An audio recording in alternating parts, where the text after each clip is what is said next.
اللہ نے تبلیغ کو ہمیں عطا تو کیا ہے، لیکن تبلیغ کرنے کے انداز کو کھلا رکھا ہے۔ کوئی جو ہے ٹی وی پہ آ کرتا ہے، کوئی یوٹیوب پہ کر لیتا ہے، کوئی ویسے درس دے دیتا ہے، کوئی گھر میں کر لیتا ہے، کوئی اپنے جو بھی انداز ہوگا وہ اللہ کی طرف بلانے والا ہے، لہذا اس کی تعریف کرو۔ ایک سارے انداز ہیں بھائی، دیکھیں نا، ایک میں مثال دیتا ہوں۔ یہ ہمارا جسم ہے، اس میں آنکھ ہے، اس میں ہونٹ ہیں، اس میں کان ہیں، ہاتھ ہیں، پاؤں ہیں، اس میں گھٹنے ہیں، اس میں دل ہے، اس میں ہمارا جسم کا باقی اعضاء ہیں۔ ناک کان نہیں بن سکتی،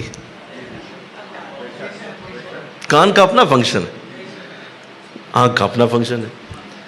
سارا جسم ہاتھ نہیں بن سکتا، ہاتھ نے اپنی جگہ اپنا کام کرنا ہے، لیکن یہ سارے مل کر تمہاری زندگی کے ذمہ دار ہیں۔